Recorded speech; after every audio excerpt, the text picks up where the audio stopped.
मित्रांनो, आज आपण आपल्या टेक्स्टबुकमध्ये 2.2 जो लेसन आहे ज्याचं नाव आहे the boy who broke the bank.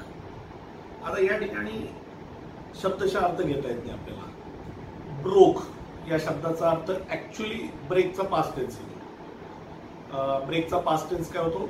Broke होतो. आता ब्रोक म्हणजे काय? ऍक्च्युली एखादी गोष्ट तोडणे. एखादी गोष्ट आपण जेव्हा तोडतो तर त्याला आपण ब्रेक म्हणतो आणि त्याचं पास्ट टेन्स आहे ब्रोक. आता या ठिकाणी त्याचा शब्दाशः अर्थ ब्रोक घेऊ नये. बँक म्हणजे काय? आपण रोज बँकेत जातो, वडिलांबरोबर आईबरोबर आपण जे बँकेमध्ये व्यवहार करतो, पैसे ठेवतो, आपले गोल्ड ठेवतो, विविध प्रकारचे ट्रान्झॅक्शन्स, विविध प्रकारचे व्यवहार आपण बँकेबरोबर करत असतो. तर ती जी संस्था आहे ती जी एक वित्तीय संस्था, आपण त्याला आर्थिक संस्था किंवा वित्तीय संस्था आपण त्याला म्हणतो. त्याला इंग्लिशमध्ये आपण म्हणतो फायनान्शियल इन्स्टिट्यूशन. काय म्हणतो आपण त्याला? Financial institution. मग या फायनान्शियल इन्स्टिट्यूशन मध्ये आपण काय करतो तर आपले पैसे, दागिने, एफडीज हे आपण सगळं सेफ ठेवत असतो, जेणेकरून भविष्यामध्ये जेव्हा किंवा आपल्याला गरज पडेल तेव्हा ते पैसे आपण काढू शकतो. आणि आपण हे जे पैसे ठेवतो या पैसे ठेवण्यासाठी आपल्याला बँक काय करते? व्याज देते किंवा त्यांचे जे काय ठरलेले जे काही पॉलिसी असतील त्याप्रमाणे आपल्याशी ते डील करतात. आता ही जी बँक असते ह्याला कोणी तोडू शकत नाही ना. ही इन्स्टिट्यूशन आहे, ही काही वस्तू नाही, एक फिजिकल वस्तू नाहीये जी तोडता येईल. मग या ठिकाणी याचा शब्दशः अर्थ असा आहे की ब्रोक द बँक म्हणजे थोडक्यात संपुष्टात आणली, म्हणजे ज्यांनी ती बँक बुडवली, संपुष्टात आणली, संपवली असं. आणि ती कुणी संपवली? ते एका लहान मुलाने संपवली. लहान मुलगा म्हणजे एका मुलाने. लहान मुलगा म्हणजे काय? तो काय म्हणजे टीनएजर नव्हता, पण एका मुलाने ती बँक कशी संपवली, ती बँक कशी संपुष्टात आणली या संदर्भात आपल्याला या लेसन मध्ये शिकायचं. मित्रांनो, आजकालच्या जमान्यामध्ये आपण सोशल मीडियाचा वापर करतो. आता सोशल मीडियामध्ये भरपूर गोष्टी आहेत. त्याच्यामध्ये प्रामुख्याने खूप आधीपासून आपल्या इंडियामध्ये असलेलं फेसबुक, त्याच्यानंतर इंट्रोड्यूस झालेलं व्हॉट्सॲप, त्याच्यानंतर मग इन्स्टा, त्याच्यानंतर स्नॅपचॅट, हे ते बरेचसे काही सोशल मीडियाज आपल्याकडे अवेलेबल आहेत. आता या सोशल मीडियाचे यांचे वापर सुद्धा विविध प्रकारचे. काही याचे वापर चांगल्या गोष्टीसाठी करू शकतात, काही याचा वापर वाईट गोष्टींसाठी सुद्धा करू शकतात. डिपेंड्स की तुम्ही त्याचा वापर कशा पद्धतीने करता. अर्थात या सगळ्यांना अस्तित्वात आणण्यामागचा ज्यांनी कोणी ते अस्तित्वात आणलं त्यांचा उद्दिष्ट हा अतिशय निर्मळ आणि व्यवस्थित होता, जेणेकरून कुठल्याही प्रकारे समाजाला त्रास, हानी होऊ नये, मनुष्याला, समाजाला कुठल्याही प्रकारे हानी होऊ नये अशा प्रकारच्या उद्दिष्टाने, अशा प्रकारचा एक मनामध्ये निर्धार करून किंवा मनामध्ये ठरवून, मनामध्ये अशी इच्छा ठेवून ते सोशल मीडियाचे जे काही ॲप्स आहेत, हे सोशल मीडियाचे जे काही माध्यम आहेत हे सगळे अस्तित्वात आणले गेले. परंतु जसं मी आता काही वेळापूर्वी सांगितलं की त्या वस्तूंचा वापर कसा करायचा हे आपण ठरवतो, की त्याचा वापर चांगल्या पद्धतीने करायचा की वाईट पद्धतीने करायचा. तर आज सोशल मीडिया एवढं पॉवरफुल झालेलं आहे की एखादी घटना जर दिल्लीमध्ये घडली तर ती पुण्यापर्यंत पोहोचायला अवघे 2-3 सेकंद, 5 सेकंद, 10 सेकंद सुद्धा लागत नाही. म्हणजे लगेच ती बातमी पोहोचते. कारण व्हॉट्सअपद्वारे, इन्स्टाद्वारे तुम्ही लगेच एखादी गोष्ट टाकू शकता आणि ऑल ओव्हर दी वर्ल्ड, पूर्ण जगामध्ये ती गोष्ट कुणीही कधीही पाहू शकतं with the help of of course internet. आणि इंटरनेट तर आजकाल इतकं स्वस्त आणि इतकं सोपं झालंय की प्रत्येक घरामध्ये आज इंटरनेट आहे, प्रत्येक घरामध्ये वायफाय आहे, प्रत्येक घरामध्ये त्याची सुविधा आहे. काही शहरांमध्ये आपल्याकडे दिल्लीसारख्या शहरामध्ये अख्ख्या दिल्लीमध्ये वायफाय फ्री आहे. एअरपोर्टला गेलं तर वायफाय फ्री मिळतो, हॉटेल्समध्ये गेलं की वायफाय फ्री मिळतं. आपल्याकडे सुद्धा इव्हन आपल्या पुण्यामध्ये आपण हॉटेलमध्ये गेलो की हॉटेलवाला वायफायचा पासवर्ड देतो की वायफाय वापरा, किती वापरायचं तुम्हाला. त्याच्यानंतर हॉस्पिटल्समध्ये गेलं की, त्याच्यानंतर रेल्वे स्टेशन्सवरती गेलं की सगळीकडे वायफाय फ्री आहे. तुम्हाला तो मुबलक वापरता येतो. फक्त त्याच्या काही मर्यादा आहेत की काही साईट ओपन करता येतील, काही साईट ओपन करता येणार नाही, याच्या काही मर्यादा आहेत. पण रेग्युलर यूज जो आपला असतो, एक सामान्य माणूस जो त्याचा वापर करू शकतो, या वापरासाठी मात्र मुबलक आपल्याला वायफाय उपलब्ध होतं. आता जसं मी तुम्हाला सांगितलं की एखादी घटना जर मुंबईमध्ये घडली, दिल्लीमध्ये घडली, अमेरिकेमध्ये घडली की ती आपल्यापर्यंत पोहोचायला वेळ लागत नाही. त्याचं कारणच हे की तुम्ही फास्ट मीडियाज वापरताय आणि या फास्ट मीडियाच्या माध्यमाने या सगळ्या गोष्टी पसरत जातात. बरं, योग्य गोष्टी पसरवायच्या का वाईट गोष्टी पसरवायच्या, कशा पसरवायच्या, हे नक्कीच कोण ठरवतं? हे आपण व्यक्तिगतपणे ठरवतो. परंतु विचार करा की बऱ्याच वेळा असं होतं की आपण काही चुकीची इन्फॉर्मेशन आपण व्हॉट्सअपवरती फॉरवर्ड करतो आणि ती जी इन्फॉर्मेशन असते ती कधी कधी खूप त्रासदायक ठरते.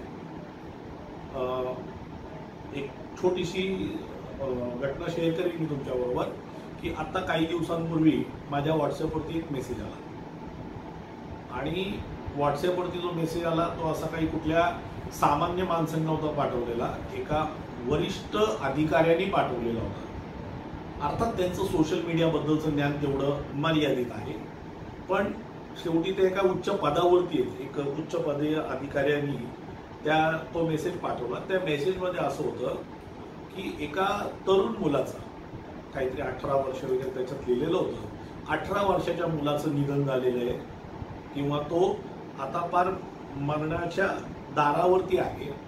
त्याचे काही अवयव म्हणजे फॉर एक्झाम्पल किडनीज, डोळे हे काढून त्यांना डोनेट करायचे. खाली एक नंबर दिलेला होता की तुम्ही त्या नंबरवरती हे करू शकता, संपर्क साधू शकता. आता तो जो नंबर होता तो त्या मुलाच्या जो मरणाच्या दारात होता त्याच्या वडिलांचा नंबर होता. आता मी तो मेसेज वाचला. आता ते अर्थात उच्च अधिकारी जे होते ते माझे काही जवळचे नातेवाईक आहेत. मी काही तेवढा लक्षपूर्वक पाहिलं नाही, कारण मला त्यांच्या सोशल मीडियाच्या नॉलेजबद्दल वगैरे माहिती होतं. तर मला कुठंतरी संशयाची पाल चुकली की लगेच नको काही ॲक्शन घ्यायला, मी आपलं शांत होतो. आणि माझ्या माहितीत असं कोणी नव्हतं की ज्याला त्याची गरज असेल, त्यामुळे मी त्याच्यावरती ॲक्शन घेण्याची किंवा मी त्याच्यावरती काही फीडबॅक देण्याची काही संबंध नव्हता. तो मेसेज पाठवल्यानंतर साधारण 4 ते 5 तासानंतर एका दुसऱ्या माणसाने त्या मेसेजला असं हायलाईट केलं आणि सांगितलं त्या ग्रुपमध्ये की हा मेसेज 2 वर्ष जुना आहे, आत्ताचा नाही, त्यामुळे कुणीही या नंबरवरती संपर्क साधू नये.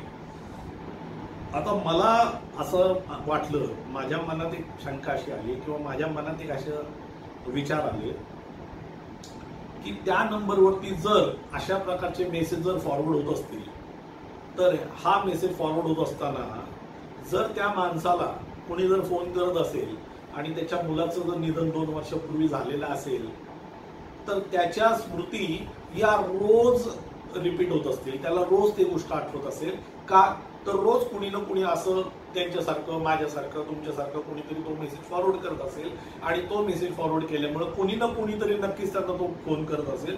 आता त्या माणसाने, त्या अधिकाऱ्यांनी काय मला एकट्याला मेसेज पाठवला होता का? नाही, त्यांनी ग्रुपवरती पाठवलेला होता. म्हणजे कमीत कमी, आणि त्यांचा जनसंपर्क एक अधिकारी, वरिष्ठ अधिकारी म्हटलं की त्यांचा जनसंपर्क इतका मोठा असू शकतो की त्या जनसंपर्काच्या माध्यमाने त्यांनी तो मेसेज त्यावेळेला कमीत कमी 1-2-3 हजार लोकांना पाठवला असेल. मी म्हणतो 2-3 हजार पैकी 2 शून्य घालवा, 3 शून्य घालवा. 3 लोकांनी जरी त्या माणसाला फोन केला तर त्याला किती त्रास होत असेल त्या माणसाला. मला तर असं वाटतं की कदाचित त्या माणसानं नंबरही बदलून टाकला असेल वेळ पडली तर, पण जरी तो रिसायकल झाला तर ज्याच्याकडे जाईल त्याला त्याचा त्रास होईल. त्याला रोज अशा प्रकारचे कॉल ऍक्सेप्ट करावे लागतील. म्हणजे थोडक्यात काय तर अल्प माहिती, आणि ही अल्प माहिती असल्यामुळे आपण जी सोशल मीडियामध्ये किंवा इकडं जे मेसेजेस फॉरवर्ड करतो याची आपल्याला पूर्णपणे माहिती नसते. आणि माहिती नसल्यामुळं आपण काय करतो, अशा प्रकारचे मेसेज पाठवत होतो. तर अशाच प्रकारे काही वेळा काय होतं की आपण अफवा पसरवतो समाजामध्ये. धार्मिक, सामाजिक, राजनैतिक अशा प्रकारच्या काही अफवा, अशा प्रकारच्या काही गोष्टी आपण समाजामध्ये पसरवत असतो. काल रात्री मी युट्यूबवरती पाहत होतो, इरफान खानचा मृत्यू झाला, ऋषी कपूरांचा मृत्यू झाला, आणि त्याच्यानंतर काल अक्षरशः मी युट्यूबवरती एक असा फोटो पाहिला की ज्याच्यामध्ये अमिताभ बच्चनच्या फोटोला हार घातलेला होता अमिताभ बच्चन हे मृत दाखवलेले होते, त्यांच्या मृत शरीराला हार वगैरे घातलेले होते आणि अशा प्रकारचं चित्र होतं आणि वरती हेडलाईन होती मोठ्या अक्षरामध्ये की भारतीय चित्रपटसृष्टीला तिसरा झटका. आता मला सांगा, अमिताभ हे इतके प्रसिद्ध व्यक्तिमत्व आहे आपल्या जगातलं, भारतातलं, जगामध्ये त्यांना मान्यता आहे.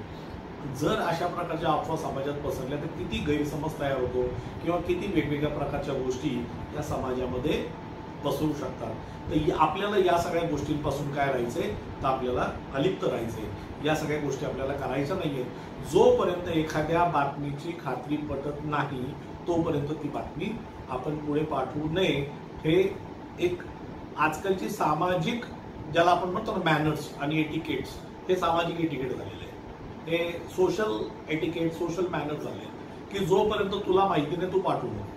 तुझ्याकडनं जर काय माहिती चुकीची फॉरवर्ड झाली, लोक तुझ्या तोंडात शेण मारतील, लोक तुला नावं ठेवतील, लोक तुझ्यावरती शिंतोडे उडवतील. तुला कुठून आलं याच्याशी त्यांना काही संबंध नाही. आणि कायद्याच्या दृष्टीने जर विचार केला तर कुठल्याही प्रकारचे सामाजिक, धार्मिक, राजनैतिक अशा प्रकारच्या अफवा पसरवणाऱ्याला लगेचच अटक आहे आणि ती सुद्धा जामीन नसताना अशा प्रकारची अटकेची ऑर्डर आहे. कलेक्टर ऑर्डर्स असतात. आपल्या व्हॉट्सअपवरती बऱ्याच वेळा ते मेसेज सुद्धा येतात. ग्रुप्समध्ये सुद्धा आपण काही पाठवतो, ग्रुप ॲडमिनला लगेच अटक होऊ शकते.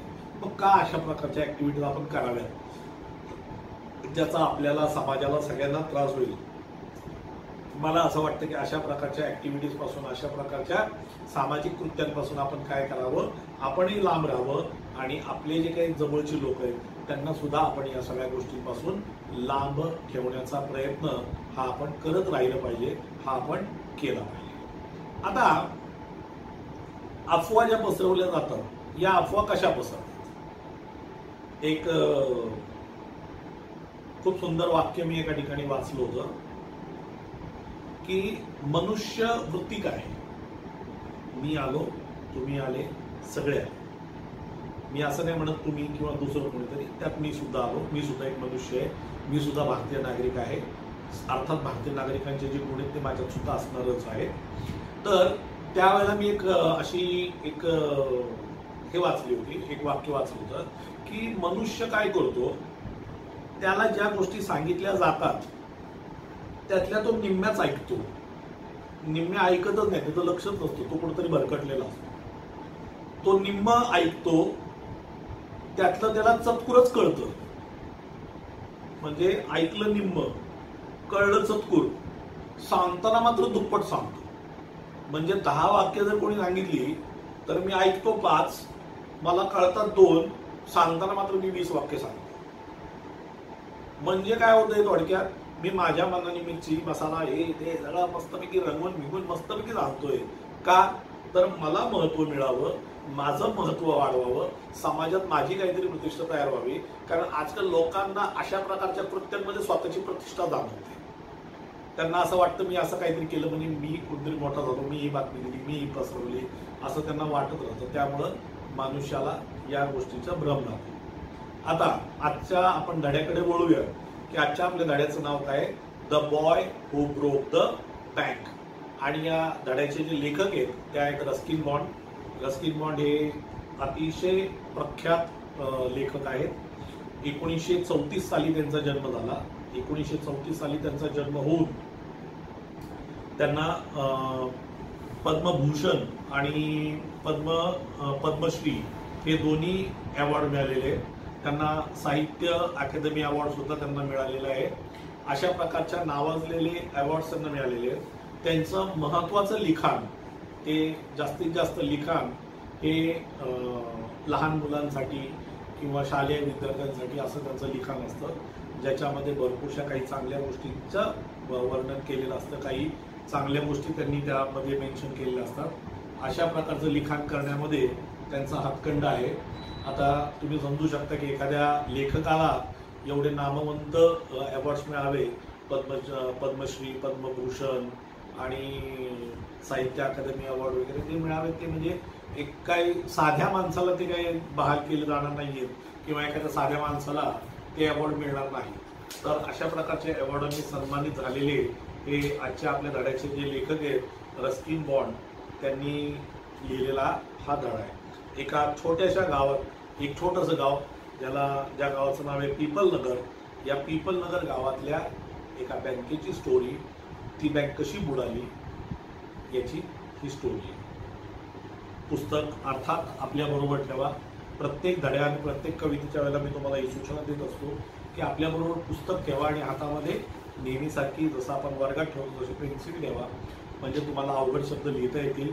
काही गोष्टी ज्या या धड्यातल्या चांगल्या मी सांगेन, जसं आत्ता मी काही वाक्य सांगितली चांगली, ती तुम्ही लिहून घेऊ शकता, ज्याचा उपयोग तुम्हाला कुठेतरी रायटिंग स्किल्समध्ये करता येतो। म्हणजे इव्हन काही गोष्टी ज्या मी सांगतो त्याचं इंग्लिश जरी मी सांगितलं नसलं तरी त्या गोष्टी तुम्हाला मराठी निबंधामध्ये वगैरे सुद्धा वापरता येतील। सर समजा तुम्हाला असं झालं की बाबा त्याचं इंग्रजी भाषांतर नाही करता येते, तर तुम्ही त्याला मराठी निबंधामध्ये कुठेतरी त्याला उदाहरण म्हणून तुम्ही वापरू शकता। ठीक आहे मित्रांनो, the boy who break the bank 2.2 page number 48। Nathu grumbled to himself as he swept the steps of Peepal Nagar bank. आता नथू नावाचा एक मुलगा होता, हा पीपल नगर बँकेमध्ये कामाला होता। पीपल नगर बँकेमध्ये स्वच्छता कर्मी म्हणजे सफाई कर्मचारी जो होता म्हणून तो नथू काम करत होता। आणि तो तिकडे काम करत असताना ही ग्रंबल्ड, आता ग्रंबल्डचं वोकॅब्युलरीमध्ये अर्थ दिलेला आहे बघा, काय म्हणले, शोड वन्स क्रिटिकल ॲटिट्यूड, म्हणजे थोडक्यात थोडंसं असं रागीट किंवा असं थोडंसं कन्फ्यूज चिडचिडा झालेला असा स्वभाव त्या ठिकाणी दिसत होता। ओन्ड बाय सेठ गोविंदराम। आता ही जी पीपल नगर बँक होती, या पीपल नगर बँकेचा जो मालक होता किंवा त्याचा जो प्रमुख होता, त्याचा जो मेन माणूस होता त्या गावामधला, तो होता सेठ गोविंदराम। आता सेठ ही पदवी, जसं आपल्याकडे मराठीमध्ये पाटीलकी असते तशी उत्तर भारतामध्ये वगैरे सेठाचा शब्द हा वापरला जातो। Seth Govindram he use the small broom hurriedly and carelessly. आता ब्रूम मित्रांनो, ब्रूमचा अर्थ होतो झाडू। बरेच विद्यार्थी दोन शब्दामध्ये कन्फ्यूज होतात, एक म्हणजे ब्रूम आणि दुसरा म्हणजे ग्रूम। आता ब्रूम म्हणजे झाडू आणि ब्रूम म्हणजे नवरदेव। विद्यार्थी कन्फ्यूज होतात, ते काय करतात माहिती का, ते एकदा असंच वाचनात आलं होतं, त्यांनी ते भाषांतर होतं परीक्षेमध्ये आणि तिथं ब्रूम शब्द होता म्हणजे नवरदेवासाठी होता, तर त्यांनी नवरदेवाला झाडू म्हणून समजवलं। म्हणजे असे काही फनी, असे काही विनोदी इन्सिडेंट सुद्धा घडतात। तर म्हणे सेठ गोविंदरामची ही बँक होती आणि याच्यामध्ये नथू नावाचा मुलगा जो कामाला होता, एक छोटासा झाडू होता त्याच्या हातामध्ये आणि तो पटा पटा पटा पटा आणि केअरलेसली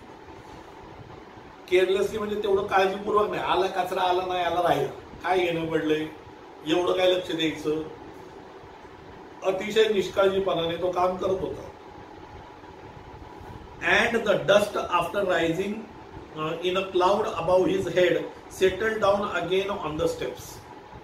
म्हणे की आता काय करत होता, झाडू मारत होता, धूळ उडत होती, त्याच्या डोक्याच्या वर पण धूळ जात होती आणि जसं तो पुढे गेला ती धूळ पुन्हा येऊन त्या पायऱ्यांवरती बसत होती। म्हणजे झाडू काढून काही उपयोग झाला नाही। म्हणजे हा झाडून काढायचा आणि झाडून काढल्यानंतर काय व्हायचं की ती धूळ उडायची आणि धूळ उडली की परत ती जमिनीवरती येऊन बसायची, परत त्या पायऱ्यांवरती बसायची, म्हणजे झाडल्याला काही उपयोग झाला नाही। As Nathu was banging his pan against a dustbin, Sitaram the washerman's son passed by। आता हा झाडून काढत होता, त्याच्या तोंडात पान होता। बँगिंग इज पान, बँग करणे म्हणजे थोडक्यात थुंकणे। इथं थुंकणे शब्द नाही वापरला, इथं शब्द काय वापरला, बँग करणे। थोडक्यात बँगिंग या ठिकाणी त्याचा अर्थ थुंकणेच आहे, परंतु म्हणताना मात्र त्यांनी बँगिंग म्हणले। थुंकण्याला इंग्लिशमध्ये शब्द आहे स्पिट, काय म्हणतात त्याला, स्पिट, SPIT, स्पिट। स्पिटचा अर्थ होतो थुंकणे। आणि काही देशांमध्ये आणि काही ठिकाणी थुंकायला स्पेशल भांडी लावली जातात, कारण समाजातली लोक जे तंबाखू वगैरे खातात ती लोकांनी रस्त्याला इकडे तिकडे थुंकून घाण करू नये, किंवा आपल्या घरामध्ये सुद्धा म्हातारा माणूस असतो त्याला मिश्री लावायची किंवा अशी सवय असती, पण सारखं उठून जाऊन थुंकू शकत नाही, मग त्यांना एक थुंकी पात्र दिलं जातं. तर ते जे थुंकी पात्र असतं त्याला म्हणतात स्पिटून. काय म्हणतात त्याला? स्पिटून. इंग्लिशमध्ये त्याला म्हणतात स्पिटून. मराठीत आपण त्याला थुंकी पात्र म्हणत असावं. मला एक्झॅक्ट शब्द मी कधी ऐकला नाही, मी माझ्या मनानेच बनवला तो थुंकी पात्र, पण तसा त्याला शब्द असावा कदाचित. पण हा जो सीताराम नथू होता हा काय करत होता, याचा पान जो होता तो त्या डस्टबिन कडे थुंकत होता. डस्टबिन सगळ्यांना माहिती आहे, आजकाल डस्टबिन सगळ्यांच्या घरी, आधी नसायची. Banging his pan against a dustbin, Sitaram the washerman son passed by. मित्रांनो, शब्द फार काळजीपूर्वक वापरले जावेत. आता इथं म्हणलंय की सीताराम अ वॉशरमॅन सन. वॉशरमॅन म्हणजे धोबी. तो धोबी जो होता त्याचा मुलगा, त्याचं नाव काय होतं? Sitaram. Passed by. Passed by म्हणजे तिथून जाणे, जवळून जाणे किंवा त्या रस्त्याने जाणे. आता तुम्ही पास्ट या शब्दाला जर आवे शब्द लावून टाकला बायच्या जागी चुकून, तर त्याचा अर्थ होतो मरणे. त्याचा अर्थ काय होतो? मरणे. एक छोटासा प्रिपोजिशन जो तुम्ही चेंज कराल तो त्या पूर्ण शब्दाचा, त्या वाक्याचा आणि संपूर्ण अर्थ बदलून टाकेल आणि ते पूर्ण एपिसोड चेंज होईल किंवा गैरसमज तयार होतील. Sitaram the washerman son passed by. Passed by म्हणजे जवळून जाणे. Sitaram was on his delivery round. आता सीताराम कुठे चालला होता? डिलिव्हरी राऊंड वरती. आता डिलिव्हरी राऊंड म्हणजे काय? डोक्यावरती कपडे, जे कपडे 2-4 दिवसापूर्वी किंवा काय त्याचं रुटीन असेल त्या पद्धतीने धुवायला आणले असतील किंवा प्रेस करायला आणले असतील, ते कपडे त्याला काय करायचे होते? परत लोकांना द्यायचे होते. त्या लोकांना ते कपडे देण्यासाठी तो निघालेला होता. He had a bundle of freshly pressed. आता या ठिकाणी एक शब्द वापरला होता, प्रेस्ड. PRESSED. प्रेस्ड. प्रेस्ड म्हणजे थोडक्यात इस्त्री केलेली. त्याला दुसरा शब्द काय? आयरन. IRONED. आयरन. आयरन म्हणजे इस्त्री करणे. म्हणजे थोडक्यात इस्त्री केलेले कपडे, व्यवस्थित नीटनेटके इस्त्री केलेले कपडे तिथं त्यांनी काय केले? त्याच्या डोक्यावरती होते. Close balanced on his head. Balanced करणे ऑन हिज हेड म्हणजे थोडक्यात मस्त डोक्यावरती व्यवस्थित पद्धतीने ठेवलेले होते, जेणेकरून ते इथेही पडणार नाहीत, इथेही पडणार नाहीत, मस्तपैकी राहतील आणि तो व्यवस्थित आहे. आपण भाजीवाले आधी बघायचो, एखादी भाजीवाली बाई टोपली घेऊन झाली, ती व्यवस्थित बॅलन्स करून ती टोपली घेऊन जायची. तिची टोपली इथं पण पडत नव्हती, इथं पण नाही, पुढं नाही, मागे नाही, व्यवस्थित जात होती. त्याला काही मला वाटतं चुंबळ मारायची. त्याला चुंबळ, कपड्याची एक चुंबळ बनवायची, डोक्यावरती ती चुंबळ ठेवायची आणि त्या चुंबळीवरती ती टोपली ठेवायची, म्हणजे डोक्याला त्रास होऊ नये आणि त्याला एक ग्रीप मिळावी त्या टोपल्याला या उद्दिष्टाने. याला काही ग्रीपची, याला काही चुंबळीची गरज नव्हती, कारण त्याच्यामध्ये काही डोक्याला त्रास होईल अशा प्रकारचं ओझं होतं आणि कपडे होते, त्यामुळे ते काही प्रेस जरी झालं तरी डोक्याला काही इजा होणार नव्हती. टोपली जर डोक्यावरती डाग ठेवली तर इजा होऊ शकते. तर या प्रकारे तो त्याचा कार्यक्रम चालू होता. हा झाडून काढत होता, हा याचं काम करत होता. म्हणजे थोडक्यात सकाळची वेळ होती, प्रत्येक जण आपापल्या पद्धतीचं आपापल्या कामामध्ये व्यस्त होता. तो ते कपडे घेऊन निघालेला होता. Don't raise such dust, he called out to Nathu. तो नथूला म्हणाला, ऐ एवढी धूळ कशाला उडवतोस? आता गावाकडे अशा प्रकारे खेडेगावांमध्ये एकमेकांना कोणी बोललं की सगळे ऐकून घेतात, त्याला वेगळ्या पद्धतीचा अर्थ घेतात. आपल्या इथं जर कोणी म्हणले यार धूळ का उडवतो, ते म्हणतो तुला काय करायचं.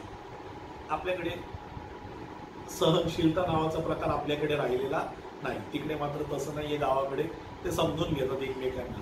तो त्याला म्हणाला, एवढी धूळ का उडवतोयस? Are you annoyed because they are still refusing to pay you an extra 2 rupees a month. तो म्हणतो की तू अजूनही अनॉइड आहेस का? अनॉइड एक नवीन शब्द आलाय बघा. अनॉइड म्हणजे रागावणे. अनॉइड म्हणजे रागवणे. म्हणजे तू रागवलेला आहेस का कशामुळे? They are still refusing. Refuse म्हणजे नकार देणे. रिफ्यूजचा अर्थ काय होतो? नकार देणे. म्हणजे की तू अजून रागवलेला आहेस का? कारण ते तुला काय करतायत, तर एक्स्ट्रा 2 रुपीज अ मंथ म्हणजे दर महिन्याला 2 रुपये पगार वाढवून देण्यासाठी नकार देत आहेत. म्हणून तू रागवलेला आहेस का? आता विचार करा, 2 रुपये पगार वाढून मिळणार आहे म्हणजे हा किती जुना जमाना असेल. Pay you an extra 2 rupees a month म्हणजे दर महिन्याला 2 रुपये पगार वाढून जे तू मागितलंय ते तुला द्यायला नकार देत आहेत. म्हणून तू अजून रागवलेला आहेस का? म्हणून तू चिडलेला आहेस का? तो म्हणतो I don't wish to talk about it. त्या संदर्भात किंवा त्या विषयावरती चर्चा मला चर्चा करायची नाही. का? Complained the sweeper boy. I haven't even received my regular pay. तो म्हणतो 2 रुपये वाढून सोड, मला रेग्युलर पगार नाही मिळालेला. आता या ठिकाणी पे शब्द वापरलाय. पे म्हणजे पगार. या ठिकाणी पे काय? पगार. म्हणजे की मला माझा पगार सुद्धा व्यवस्थित मिळालेला नाहीये. वाढूनचा विषय लांब राहिला रे. वाढूनचा विषय लांब राहिला, तो विषय सोडून दे. मला माझा रेग्युलर पगार सुद्धा अद्याप मिळालेला नाही. And this is the 20th of the month. आता this is the 20th of the month म्हणजे काय की महिन्याची 20 तारीख आली आणि 20 तारीख येऊन सुद्धा मला अजून माझा पगार मिळालेला नाही. आता नॉर्मली पगाराची तारीख जर आपण म्हटलं तर किती 7, 8, 10 तारीख 15 तारीख पर्यंत प्रत्येकाला पगार प्रत्येक कंपनीमध्ये प्रत्येक संस्थेमध्ये हा दिला जातो. तर म्हणे की मला 20 तारीख झाली, आज मला माझा रेग्युलर पगार नाही मिळाला. हा 20th हा शब्द वापरलाय. 20th स्पेलिंग जरा नीट बघून ठेवा बरं का. Who would think a bank would hold up a poor man's salary? आता म्हणे विचार कर, असं कोणाच्या मनात तरी येईल का की बँकेनी झाडू मारणाऱ्या पोराचा किंवा एका गरीब माणसाचा पगार थांबवून ठेवलाय. पगार थांबवून ठेवलाय. होल्ड शब्द मला दिले. होल्ड करणे म्हणजे थांबवणे, अडकवणे. म्हणे की त्यांनी काय केलंय, तर माझा पगार अडकून ठेवलेला आहे. कुणी कल्पना तरी करू शकतं का की एक बँक आहे आणि एका गरीब माणसाचा पगार काय केलाय त्यांनी अडकून ठेवलाय. आता या ठिकाणी एक शब्द आलाय बघा, सॅलरी. सॅलरीचा अर्थ सुद्धा होतो पगार आणि पेचा अर्थ सुद्धा होतो काय? पगार. पे आणि सॅलरी दोन्ही शब्द काय? समानार्थी आहेत. As soon as I get my money I am of.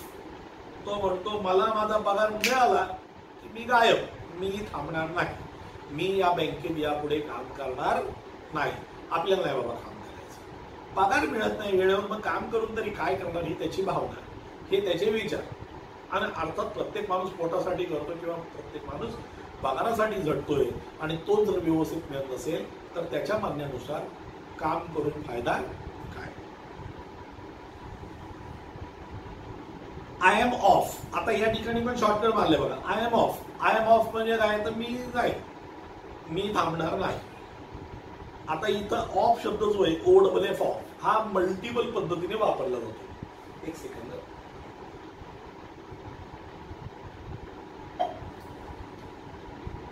Of जो शब्द आहे हा मल्टिपल पद्धतीने वापरला. समजा मला म्हणायचं टीव्ही बंद कर, तर मी असं म्हणावं का शट द टीव्ही? नाही. Close the TV? नाही. मग मला काय म्हणावं लागतं? Of the TV. या ठिकाणी ऑफचा अर्थ काय होतो? बंद करणे. किंवा आता मला समजा म्हणायचे फॅन बंद कर, मग फॅन बंद कर ऑफ. Close the fan? नाही. Shut the fan? नाही. या ठिकाणी शब्द काय? Off the fan. म्हणजे ऑफचा हा एक उपयोग होतो. त्याचबरोबरीने आता इथं आपण ऑफ, आय एम ऑफ म्हणतोय म्हणजे मी सोडून जाणार, इथं त्याचा अर्थ असा आहे. पण समजा एखाद्या व्यक्ती बरोबर तो जर शब्द वापरला गेला तर त्या व्यक्तीचं नाव घेऊन म्हटलं ही इज ऑफ, थोडक्यात तो अस्तित्वात नाही किंवा त्यांचा मृत्यू झाला असा या शब्दाचा अर्थ होतो. त्यामुळे ऑफ शब्द सुद्धा वापरताना अतिशय काळजीपूर्वक वापरावा. जसं मी तुम्हाला मगाशी तो शब्द सांगितला कुठला? पास्ट बाय आणि past away. I am off not another week. पण तो एक आठवडा सुद्धा पुढचं काम करणार नाही. पगार मिळाला की मी सोडलंच समजा का, मी यापुढे काम करणार नाही. I work in this place and Nathu banged the pan against the dustbin several times just to emphasize his point and giving himself confidence. बोलतोय आणि बोलता बोलता काय करतोय, सारखं पान थुंकतोय. बँग द पान सेव्हरल टाइम्स म्हणजे अनेक वेळा त्यांनी काय केलं, पान थुंकला. आणि पान का थुंकलं त्यांनी, तर स्वतःच्या मुद्द्यावरती जोर देण्यासाठी, हे पटवून देण्यासाठी की मी जे बोलतोय ते चांगलं बोलतोय, योग्य बोलतोय, मी जे बोलतोय ते खरं बोलतोय, बरोबर बोलतोय. आणि थोडक्यात त्याला कुठंतरी असं वाटत होतं की हे पान खाल्ल्यामुळं किंवा पान थुंकल्यामुळं माझा आत्मविश्वास काय होतोय, थोडा बलोत्तर होतोय, माझा आत्मविश्वास वाढतोय, असं त्याला वाटत होतं. असं काय होत नसतं. असं पान खाऊन आणि पान थुंकून पुढं कोणाचा आत्मविश्वास वाढत नसतात. पण याला असं वाटत होतं की या गोष्टीमुळे काय होते, माझा आत्मविश्वास वाढतोय. आणि तो त्याचा आत्मविश्वास वाढवण्याची एक पद्धत होती. एम्पिसाइज करणे म्हणजे थोडक्यात दाखवणे. असं एखाद्याचं लक्ष वेधून घेणे, एखाद्याचं आपल्याकडे लक्ष वेधून घेणे, किंवा त्याला नीट तो बघतो, अरे काय करतोय हा, कसा करू, ह्या सगळ्या आपल्याकडे लक्ष वेधून घेण्यासाठी या प्रकारचे कार्य केले जातात. His point and giving himself confidence, आणि स्वतःला तो त्या पद्धतीने काय करत होता, एक आत्मविश्वास देण्याचा प्रयत्न करत होता. Well I wish you luck set Sitaram. आता एक जण म्हणतोय मी जर काम सोडणार आहे, तर आपण काय त्याला म्हणजे यांनी काय केलं, त्याला आत्मविश्वास दिला. तो काय म्हणला, आय विश यू गुड लक, मी तुला ठीक आहे, गुड, माझ्या शुभेच्छा तुझ्या बरोबर आहेत. म्हणजे मी असं म्हणत नाही तू सोड, किंवा मी असं म्हणत नाही तू काय चुकीचं कर, पण तू जे काय करतोयस त्याला माझा काय पाठिंबा आहे, किंवा माझ्या शुभेच्छा तुझ्या बरोबर आहेत. असं कोण म्हटलं, सीताराम, जो त्या धोब्याचा मुलगा होता तो त्या नथूला म्हणला. I will keep a look out. तो म्हणतो हा मी पण लक्ष ठेवीन, म्हणजे I will keep a look out, मी पण लक्ष ठेवीन. कशावरती लक्ष ठेवीन, फॉर एनी जॉब. आणि मी लक्ष ठेवीन की जर कुठे नोकरी असेल तुझ्या लायकीची, तुझ्या क्षमतेची, किंवा तुला सूट होईल, तुला जमेल, तुला आवडेल, तुला परवडेल, अशा प्रकारची जर कुठं नोकरी असेल तर त्या नोकरीसाठी मी काय करेन, प्रयत्न करेन, किंवा मी सुद्धा लक्ष ठेवीन, आणि मी ती नोकरी तुला मिळवून देण्याचा प्रयत्न मी तुझ्यासाठी नक्कीच करेन. दॅट माइट सूट यू, या ठिकाणी म्हणले बघा, जी तुला परवडेल, जी तुला जमेल, तुझ्या क्षमतेची, तुझ्या कौशल्याची असेल, अशा प्रकारच्या नोकरीसाठी मी सुद्धा काय करेन, प्रयत्न करेन. And he plodded barefoot. Plodded, plod करणे म्हणजे निघून जाणे. आता इथे एक शब्द वापरलाय बघा, बेअरफुटेड. बेअरफूट शब्द वापरलाय. बेअरफूट म्हणजे अनवाणी, पायामध्ये कुठल्याही प्रकारची चप्पल, बूट, हे ते नाही, अशा प्रकारची अवस्था, त्याला आपण म्हणतो बेअरफूट. बेअरफूट म्हणजे अनवाणी. Along the road, the big bundle of clothes hiding most of his head and shoulders. आता मोठा बंडल त्याच्या डोक्यावरती, hiding most of his head, त्याचं डोकंही झाकलेलं होतं आणि काही भाग शोल्डर सुद्धा. ते कपडे असे बेंड होतील ना, त्याच्यामुळं त्याचं डोकं, त्याचं शोल्डर हे असं झाकलेले आणि तो निघालेला होता. आता इथे एक शब्द आहे बघा, हाईड. हाईड म्हणजे लपवणे. हाईड म्हणजे काय होतं, लपवणे.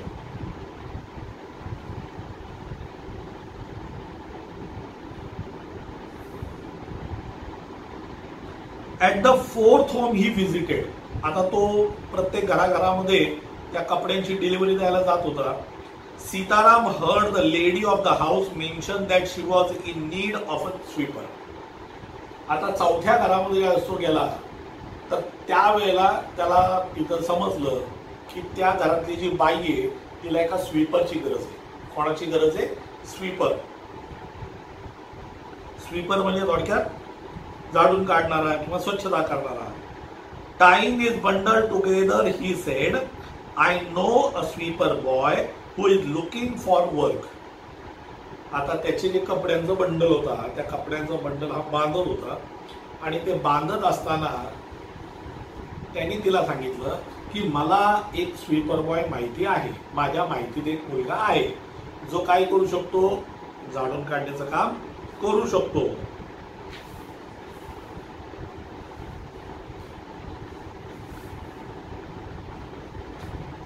He said, I know a sweeper boy who is looking for work.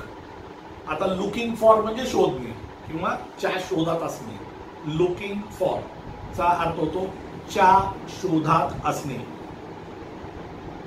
लिहून ठेवत जावे सगळे अर्थ. He can start from next month. आत्ता नाही येऊ शकणार, पण पुढच्या महिन्यापासून मात्र तो कामाला येऊ शकेल. आता आत्ता का येऊ शकत नाही त्याला विचारलं नाही, पण हा स्वतःहून सांगणार. काय सांगितलं त्यांनी? He is with the bank just now but they aren't giving him his pay and he wants to leave. म्हणे की तो सध्या बँकेत काम करतोय, ती लोक त्याला पगार व्यवस्थित देत नाहीयेत आणि म्हणून तो ते काम सोडण्याच्या विचारात आहे किंवा त्याला ते काम सोडायचं आहे.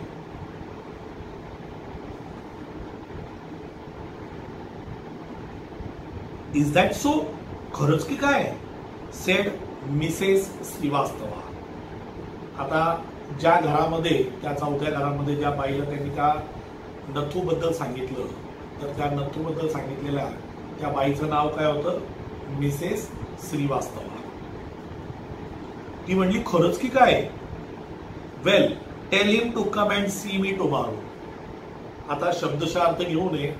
ती म्हणली त्या मुलाला म्हणावं किंवा नथूला म्हणावं की मला उद्या येऊन भेट. या ठिकाणी सी या शब्दाचा अर्थ होतो भेटणे. आपण एखाद्या मित्राला म्हणतो ओके बाय सी यू, म्हणजे काय? चल ठीक आहे बाय, भेटूयात नंतर परत. आपण जसं घरातनं बाहेर पडताना असं नाही म्हणत मी जातो, आपण काय म्हणतो मी येतो. तसं एखाद्याकडनं जाताना आपण काय म्हणतो चलो ओके बाय भेटूयात, तसं सी मी. And Sitaram glad that he had been of service to both a customer and his friend. आणि सीतारामला मात्र आनंद झाला होता. त्याला आनंद कसा झाला की त्यांनी त्याच्या मित्राला मदत केली जॉब मिळवून देण्यासाठी. आणि दुसरा आनंद म्हणजे की त्यांनी त्याच्या एका कस्टमरसाठी माणूस शोधून दिलेला होता. म्हणजे कस्टमरसाठी माणूस शोधून दिल्याचा आनंद म्हणजे त्याची एक मदत केली आणि आपल्या मित्राला जॉब मिळवून दिला, त्याची पण मदत केली. म्हणजे दोघांना एकाच दगडामध्ये, एकाच पद्धतीने, एकाच कामामध्ये त्यांनी मदत केल्यामुळं त्याला एक वेगळाच आनंद मिळालेला होता. hoisted his bag on his shoulder and went his way. hoisted चा अर्थ काय होतो बघा, इथं ग्लोसरी मी दिलेला आहे. रेस टू हायर पोझिशन म्हणजे थोडक्यात उच्च वरती नेले. थोडक्यात त्यांनी जे त्याचं जे बंडल होतं ते उचलून काय केलं, डोक्यावर ठेवलं. त्याला त्यांनी काय म्हटलं शब्द? hoisted.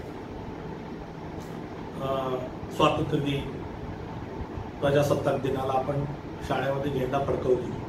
झेंडा फडकवण्याची जी विधी आहे तो पण झेंडा खाली असतो, आपण त्याला वरती नेतो फडकवतो, त्याला सुद्धा हॉइस्टिंग म्हणतात. काय म्हणतात त्याला? Hoisting national flag. म्हणजे त्याला हॉइस्ट हा शब्द त्याला वापरला जातो. On his shoulder and went his way. Mrs Srivastava had to do some shopping. आता मिसेस श्रीवास्तवा ज्या होत्या त्यांना थोडी शॉपिंग करायची होती आणि थोडी शॉपिंग करायची असल्यामुळे त्यांना बाहेर पडायचं होतं. शी गेव इन्स्ट्रक्शन टू द आया.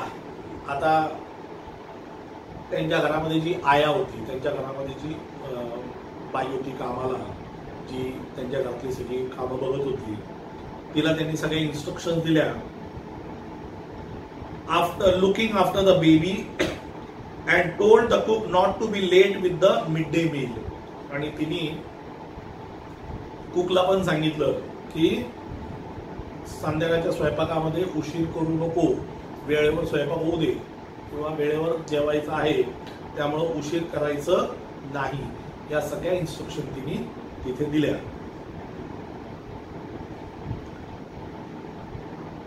With the midday meal, then she set out for the people Nagar market place. आता पीपल नगर ज्या गावाचं नाव होतं त्या गावाचं जे मार्केट प्लेस होतं तिथं ती गेली. To make her customary tour of the cloth shop. Customary tour म्हणजे काय, असंच थोडक्यात, म्हणजे आजकालची मुलं मुली त्याला विंडो शॉपिंग म्हणतात. म्हणजे थोडक्यात टाइमपास म्हणून जायचं, काय आवडलं तर घ्यायचं, नाहीतर राहिलं, आवडलं तर घेतलं नाहीतर राहिलं, या पद्धतीची shopping. A large shady tamarind tree grew at one end of the bazaar. बाजाराच्या एका कॉर्नरला एक मोठं टॅमरिन ट्री होतं. टॅमरिन म्हणजे चिंचाचं झाड.